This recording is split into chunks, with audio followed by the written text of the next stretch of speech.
ವಿಶೇಷ ಕಾರ್ಯಕ್ರಮಕ್ಕೆ ಸ್ವಾಗತ. ನಾನು ಗುರುಪ್ರಸಾದ್. ಇತ್ತೀಚೆಗೆ ಸ್ವಾಮೀಜಿಗಳು ಒಂದಲ್ಲ ಒಂದು ವಿಷಯದಲ್ಲಿ ಸುದ್ದಿ ಮಾಡ್ತಾನೆ ಇರ್ತಾರೆ. ಅದು ನಿತ್ಯಾನಂದ ಇರಬಹುದು ಅಥವಾ ರಾಜಕೀಯ ಮಾಡೋ ಮಾಡರ್ನ್ ಸ್ವಾಮೀಜಿಗಳಿರಬಹುದು. ಆದರೆ ಇಲ್ಲೊಬ್ಬರು ಸ್ವಾಮೀಜಿ ಇದ್ದಾರೆ. ಇವರು ಫುಲ್ ಡಿಫ್ರೆಂಟ್. ಮೌಢ್ಯತೆಗಳನ್ನು ಬಿಟ್ಟು ದುಶ್ಚಟಗಳಿಗೆ ಬಲಿಯಾಗೋ ಸಾರ್ವಜನಿಕರನ್ನು ಸರಿದಾರಿಗೆ ತರೋದಕ್ಕೆ ಶ್ರಮಿಸ್ತಾ ಇದ್ದಾರೆ. ಯಾರೀ ಸ್ವಾಮೀಜಿ ಅಂತೀರಾ? ಅದೇ ಈ ಹೊತ್ತಿನ ವಿಶೇಷ ಜೋಳಿಗೆ ಜೋಗಯ್ಯ.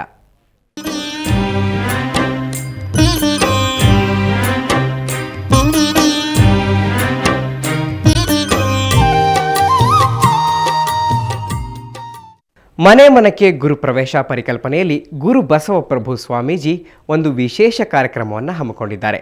ಜೋಳಿಗೆ ಹಿಡಿದು ಹೊರಟ್ರೆ ಜೋಳಿಗೆಯಲ್ಲಿ ಬೀಳೋದು ಬರೀ ಬೀಡಿ, ಸಿಗರೇಟು, ಗುಟ್ಕಾ, ಪಾನ್ ಪರಾಗ್ ಮಾತ್ರ. ಇವರು ಮುಕ್ತ ಸಮಾಜವನ್ನು ನಿರ್ಮಿಸೋಕೆ ಹೊರಟಿದ್ದಾರೆ.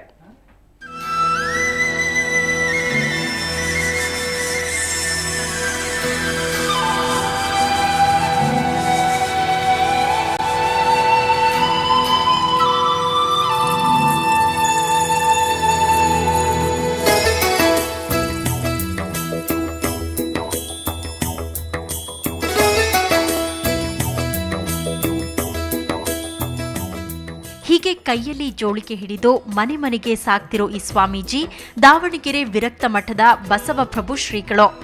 ಇವರು ಪ್ರತಿ ಶ್ರಾವಣ ಮಾಸದಲ್ಲಿ ನಗರದ ಗಲ್ಲಿ ಗಲ್ಲಿಗಳಲ್ಲಿ ಸಮಾಜ ಕಲ್ಯಾಣ ಕಾರ್ಯದಲ್ಲಿ ತೊಡಗಿಸಿಕೊಳ್ತಾರೆ. ಎಲ್ಲೋ ಹುಟ್ಟಿ ಎಲ್ಲೋ ಹರಿದು ಎಲ್ಲೋ ಸೇರುವ ನದಿಗೆ ಗಾಳಿ ಗೆಳೆಯ ಹಸಿರು ಗೆಳತಿಯಾರ ಕನಸು ಈ ಬೆಸುಗೆ ಪರಿಚಯದ ಹಂಗು ಅತಿಶಯದ ಗುಂಗು ಇರದಿಂತ ಬಂಧಗಳಿಗೆ ಬೆರೆತಿರಲು ಮನಸ್ಸು ಎಣೆದಿರಲು ಕನಸು ಕಡಿವಾಣ ಬಿಲ್ಲ ಖುಷಿಗೆ ಪರಿಚಯದ ಹಂಗು ಅತಿಶಯದ ಗುಂಗು ಇರದಿಂತ ಬಂಧಗಳಿಗೆ ಬೆರೆತಿರಲು ಮನಸ್ಸು ಎಣೆದಿರಲು ಕನಸು ಕಡಿವಾಣ ಬಿಲ್ಲ ಖುಷಿಗೆ ನಗುವೆ ಬದುಕು ನಗು ನಗುತ್ತಾ ಪ್ರೀತಿಯಲ್ಲಿ ಮುಳುಗು. ಅದೇನಪ್ಪ ಅಂತಹ ಪುಣ್ಯದ ಕೆಲಸ ಅಂತೀರಾ? ಶ್ರಾವಣ ಮಾಸದಲ್ಲಿ ಸಾಮಾನ್ಯವಾಗಿ ಎಲ್ಲರೂ ಪೂಜೆ, ಪುರಾಣ, ಪ್ರವಚನ, ಭಜನೆ, ಸತ್ಸಂಗಗಳಂತಹ ಕಾರ್ಯಕ್ರಮಗಳನ್ನು ಹಮ್ಮಿಕೊಳ್ತಾರೆ. ಆದರೆ ಈ ಸ್ವಾಮೀಜಿ ಮೌಢ್ಯತೆ ಬದಿಗಿಟ್ಟು ಜನರನ್ನ ದುಶ್ಚಟಗಳಿಂದ ದೂರ ಮಾಡಲು ಟೊಂಕ ಕಟ್ಟಿ ನಿಂತಿದ್ದಾರೆ.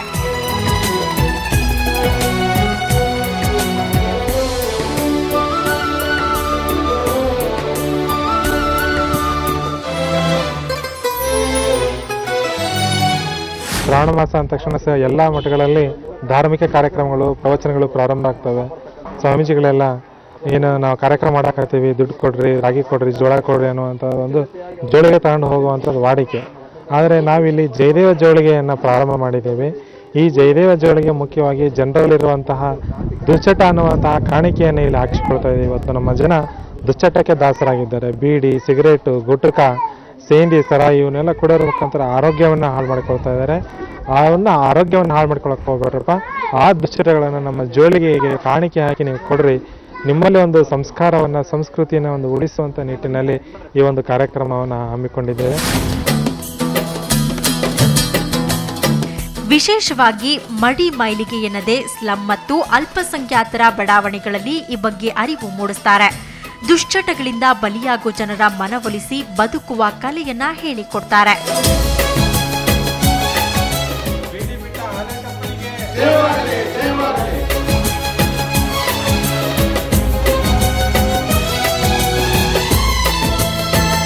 ಒಟ್ನಲ್ಲಿ ದುಶ್ಚಟಗಳ ದಾಸರಾಗದಂತೆ ಜನರಿಗೆ ಅರಿವು ಮೂಡಿಸ್ತಾ ಇರುವ ಸ್ವಾಮೀಜಿಗೆ ಒಂದು ಸೆಲ್ಯೂಟ್ ಹೇಳಲೇಬೇಕು. ವಾತ್ಸಲ್ಯ ಮಮತೆ ಎಷ್ಟು ಸುಂದರ, ಮನಸ್ಸಿಂದು ಆಗಸದಲ್ಲೇ ತೇಲಾಡೋ ಗಾಳಿಯ ಹಾಲೆ ಹಿಡಿಯೋರಿಲ್ಲ ತಡೆಯೋರಿಲ್ಲ. ಈ ಸ್ವಾಮೀಜಿ ದುಶ್ಚಟಕ್ಕೆ ಒಳಗಾದವರ ಮನವೊಲಿಕೆ ಮಾತ್ರ ಮಾಡ್ತಾ ಇಲ್ಲ. ಸ್ವಚ್ಛತೆ, ಶಿಸ್ತುಬದ್ಧ ಜೀವನ, ಉಳಿತಾಯ, ಆರೋಗ್ಯದ ಕಾಳಜಿ, ಕೀಳರಿಮೆ ತೊಲಗಿಸೋ ಕ್ರಾಂತಿಕಾರಕ ಪ್ರಯತ್ನವನ್ನು ಕೂಡ ಮಾಡ್ತಿದ್ದಾರೆ. ಜೊತೆಗೆ ಶಾಲಾ ಮಕ್ಕಳಿಗೆ ಆರೋಗ್ಯ ಶಿಕ್ಷಣ, ಪರಿಸರ ಪ್ರೇಮ, ದೇಶಭಕ್ತಿ ಇಂಥದ್ರ ಬಗ್ಗೆ ಎಲ್ಲ ನೀತಿ ಪಾಠ ಕೂಡ ಹೇಳ್ತಾರೆ.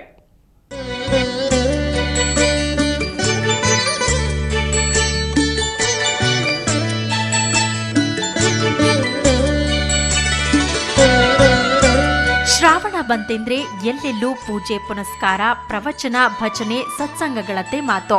ಆದ್ರೆ ಈ ಸ್ವಾಮೀಜಿ ಮೌಢ್ಯತೆಯನ್ನ ಬಿಟ್ಟು ಜನರ ದುಶ್ಚಟಗಳನ್ನ ದೂರ ಮಾಡಲು ಬೀದಿ ಬೀದಿ ಸುತ್ತುತ್ತಿದ್ದಾರೆ.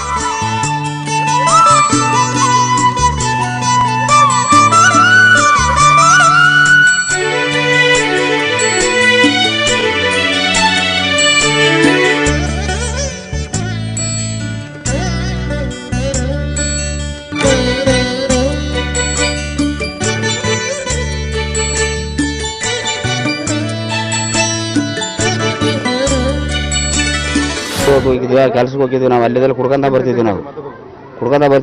ಈಗ ಸಮಯ ಏನಂದ್ರೆ ಕುಡಿಯೋದು ಬಿಟ್ಬಿಡಕಪ್ಪ ಅಂತಂದ್ರೆ ಹೊಸರೇ ಬಿಟ್ಟದ. ಯಾಕೆ ಬಿಟ್ರೆ ನಮ್ಗೆ ಒಳ್ಳೇದಾಕು ಹೇಳಿದಾರೆ ಅವರು ಬಿಟ್ಟದ ಇದ್ರ ಎಲ್ಲ ಯಾವ್ದಲ್ರಿ ಹಂಗೆ ನಿರ್ಧಾರ ನಾವು ಬಿಟ್ರದ. ಈಗ ಕುಡಿತ, ಧೂಮಪಾನ ಸೇರಿದಂತೆ ನಾನಾ ದುಶ್ಚಟಗಳಿಗೆ ಬಲಿಯಾಗೋ ಜನರ ಮನವೊಲಿಸಿ ಬದುಕುವ ಕಲೆ ಹೇಳಿಕೊಡೋದು ಇವರ ಕಾಯಕ. ಜೊತೆಗೆ ಅವರ ಆರೋಗ್ಯ, ಪರಿಸರ ಪ್ರೇಮ, ಶಿಕ್ಷಣ, ಆರ್ಥಿಕ ಉಳಿತಾಯದ ಕುರಿತು ಬೋಧನೆಯನ್ನ ಕೂಡ ಮಾಡ್ತಾರೆ. ಪ್ರತಿದಿನ ಒಂದೊಂದು ಬಡಾವಣೆಗೆ ತೆರಳುವ ಶ್ರೀಗಳು ಮುಂಜಾನೆ 2 ರಿಂದ 3 ಗಂಟೆ ಕಾರ್ಯಕ್ರಮ ನಡೆಸಿ ಹಣ, ಹಣ್ಣು ಹಂಪಲನ್ನ ಕಾಣಿಕೆಯಾಗಿ ಸ್ವೀಕರಿಸೋ ಬದಲು ಬೀಡಿ, ಸಿಗರೇಟ್, ಮದ್ಯ, ಗುಟ್ಕಾ, ಪಾನ್ ಪರಾಗನ್ನ ಭಿಕ್ಷೆ ರೂಪದಲ್ಲಿ ಪಡಿತಾರೆ.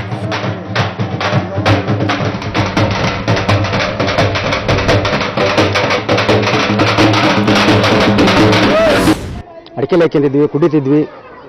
ನಮ್ಮ ಗ್ರಾಮಕ್ಕೆ ಬಂದು ಈ ಸ್ವಾಮಿಗಳು ನಮಗೆ ಲಿಂಗಧಾರಣೆ ಮಾಡಿ ಕುಡಿಯೋದು ಬಿಡಿಸಿ ಅವುಗಳನ್ನ ಸ್ವೀಕರಿಸೋ ಜೊತೆಗೆ ದುಶ್ಚಟಗಳ ದಾಸರಾದ್ರೆ ಏನೇನ್ ಸಮಸ್ಯೆ ಅನುಭವಿಸ್ತಾರೆ ಅನ್ನೋದ್ರ ಬಗ್ಗೆ ಅರಿವು ಕೂಡ ಮೂಡಿಸ್ತಾರೆ.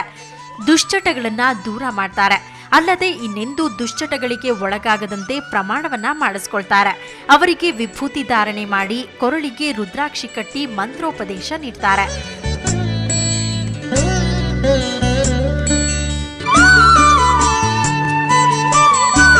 ದುಶ್ಚಟಗಳಿಗೆ ಬಲಿಯಾಗಿ ಬೀದಿ ಹೆಣವಾಗೋ ಮಂದಿಗೆ ಬದುಕುವ ಕಲೆ ಕಲಿಸುತ್ತಾ ನೈತಿಕ ಬೋಧನೆ ಮಾಡೋ ಬಸವಪ್ರಭು ಸ್ವಾಮೀಜಿಯ ಸಮಾಜ ಕಲ್ಯಾಣ ನಿಜಕ್ಕೂ ಶ್ಲಾಘನೀಯ.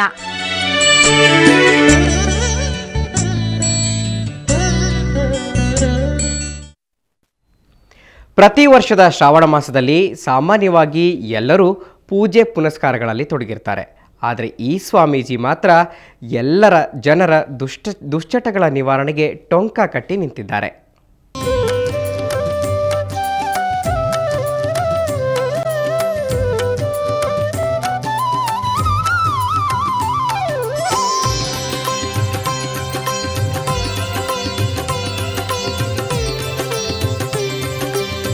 ಶ್ರಾವಣ ಮಾಸದ 1 ತಿಂಗಳ ಅವಧಿಯಲ್ಲಿ ಎಲ್ಲ ಮಠಮಾನ್ಯಗಳಲ್ಲಿ ನಡೆಯೋ ಸಮಾರಂಭಕ್ಕೆ ವಿರುದ್ಧವಾಗಿ ಬಸವಪ್ರಭು ಸ್ವಾಮೀಜಿ ಹೊಸ ಅಧ್ಯಾಯವನ್ನ ಆರಂಭಿಸಿದ್ದಾರೆ. ಕಳೆದ 4 ವರ್ಷಗಳಿಂದ ಪ್ರತಿ ಶ್ರಾವಣ ಮಾಸದಲ್ಲಿ ಈ ಕಾರ್ಯವನ್ನ ನಡೆಸಿಕೊಂಡು ಬಂದಿದ್ದಾರೆ.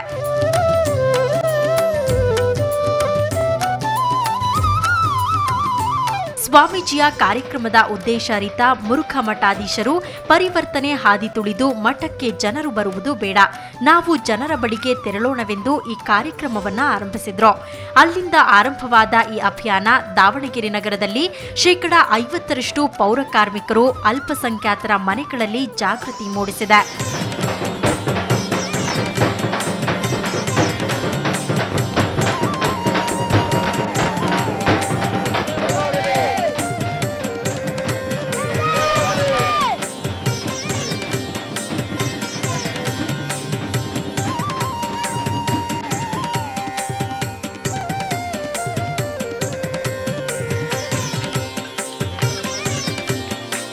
ಅಸ್ಪೃಶ್ಯರ ಮನೆಗಳಲ್ಲಿ ಶ್ರೀಗಳು ಸವರ್ಣೀಯರು ಸೇರಿ ಸಹಪಂಕ್ತಿ ಭೋಜನವನ್ನ ಆರಂಭಿಸಿದ್ದಾರೆ.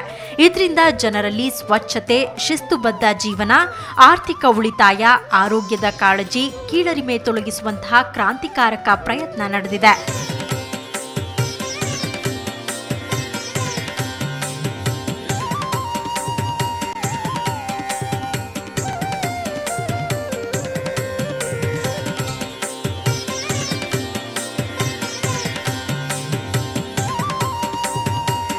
ಸ್ಲಂಗಳಿಗೆ ತೆರಳುವ ಬಸವಪ್ರಭು ಶ್ರೀಗಳು ಅಲ್ಲಿನ ಶಾಲೆಗಳಿಗೆ ತೆರಳಿ ಮಕ್ಕಳಿಗೆ ಆರೋಗ್ಯ, ಶಿಕ್ಷಣ, ಪರಿಸರ ಪ್ರೇಮ, ದೇಶಭಕ್ತಿ, ಭ್ರಷ್ಟಾಚಾರದ ಬಗ್ಗೆ ನೀತಿ ಪಾಠ ಹೇಳಿಕೊಡ್ತಾರೆ.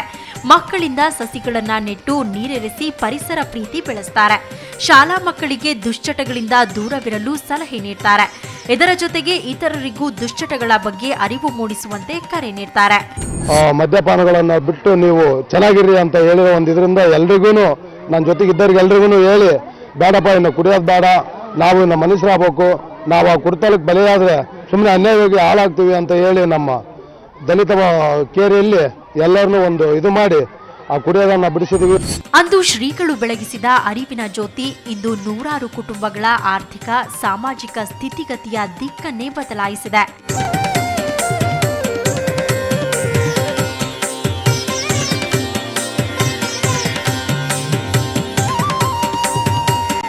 ಒಟ್ಟಾರೆ ಮಠಾಧೀಶರೆಂದರೆ ಕೇವಲ ಆಧ್ಯಾತ್ಮಿಕ ಗುರುಗಳೆಂಬ ಮಾತಿಗೆ ವಿರಕ್ತ ಮಠಾಧೀಶರು ತದ್ವಿರುದ್ಧವಾಗಿದ್ದಾರೆ. ಜನರ ಮೌಢ್ಯತೆಯನ್ನ ತೊಲಗಿಸಿ ಕಾಯಕಕ್ಕೆ ಒತ್ತು ನೀಡುವ ಪರಿಕಲ್ಪನೆಯನ್ನ ಬೋಧಿಸುವ ಮಠಾಧೀಶರ ಕಾರ್ಯ ನಿಜಕ್ಕೂ ಸಾರ್ವಜನಿಕರ ಪ್ರಶಂಸೆಗೆ ಪಾತ್ರವಾಗಿದೆ. ರಾಜಪ್ಪ ಸುತ್ತೂರ್, ಸುವರ್ಣ ನ್ಯೂಸ್ 24/7 ದಾವಣಗೆರೆ. ನೋಡಿದ್ರಲ್ಲ ವೀಕ್ಷಕರೇ, ಬಸವಪ್ರಭು ಸ್ವಾಮೀಜಿಯ ಸಮಾಜ ಸೇವೆ ಎಂಥ ಅದ್ವಿತೀಯವಾದದ್ದು ಅಂತ. ಇದು ಈ ಹೊತ್ತಿನ ವಿಶೇಷ. ಕ್ಷಣ ಕ್ಷಣದ ಸುದ್ದಿಗಾಗಿ ಸುವರ್ಣ ನ್ಯೂಸ್ 24/7 ನೋಡ್ತಾ ಇರಿ.